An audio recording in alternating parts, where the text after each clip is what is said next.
Hello everybody, my name is Victor, and today I will be delivering a speech on the bad use of cell phones. I would like to start the speech by asking you all a question that I know I have been guilty of doing myself.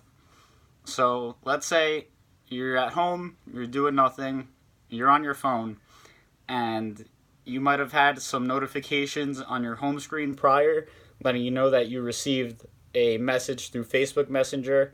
You might have received an Instagram DM or a Snapchat inbox, whatever it may be.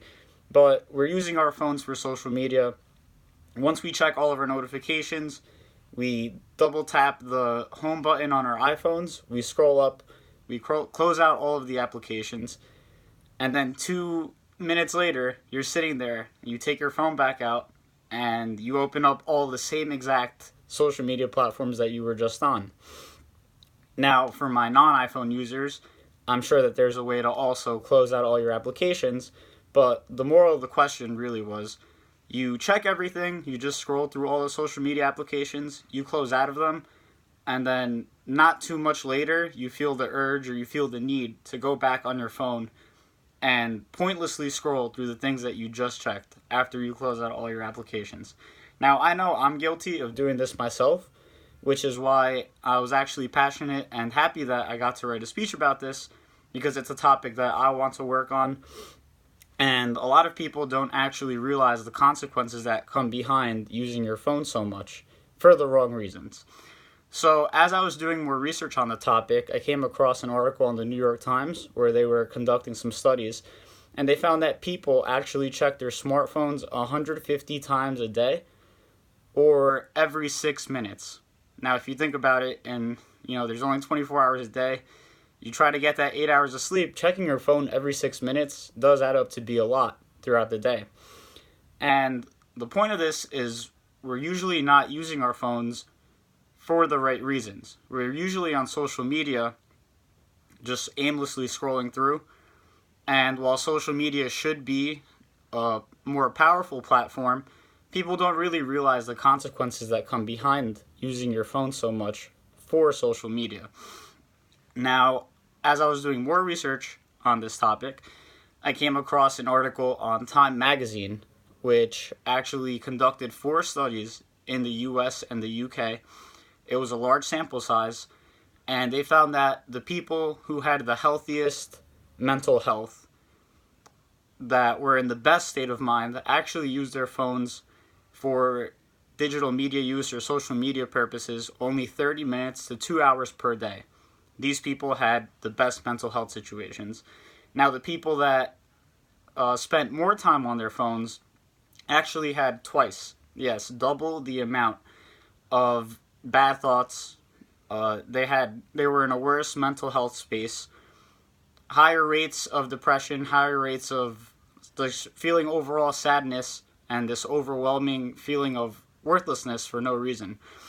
Now, you might ask yourself why this is happening with people who use their phones more often than those who don't. And what I've come to learn after doing a lot of research on the topic is we are using our phones a lot for the wrong reasons, right? So scrolling through social media, you're seeing the best of the best. You're seeing what people want you to see. It's not really everything that's going on in their life, which is fine. You should be using your social media platform to network, not feel lonely, to be more connected with other people.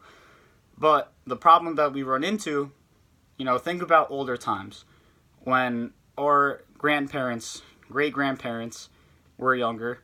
They'd be having a horrible day, and it would be like, well, you know what? I feel really bad today. I feel really sad because of these things. But oh well, back to farming, back to manual labor, back to whatever their jobs were. As the problem for our generation, or just this young adults really, is we'll be on our phones, we'll be having a horrible day, and then as soon as we open a social media platform, we see 500 other people or however many people you follow on that social media platform and the highlight of their lives. And subconsciously what we're doing is making comparisons of our own lives to theirs. Now, the key here to remember is what we see on social media is what other people want us to see. It's not actually what's going on in their life wholeheartedly. We're only seeing what they put out there. So once we start having a bad day, we scroll through social media aimlessly, and we find that now we're comparing our lives to others. And this is definitely a contributing factor to why people are in a worse mental health state while they're on their phone more often. So it's almost as if social media is providing us an unrealistic set of expectations that we have to meet.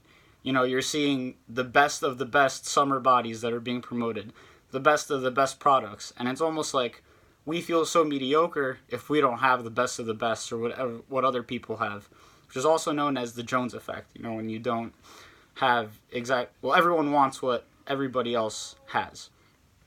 So a solution that we should start striving for is to be on our phones a little bit less.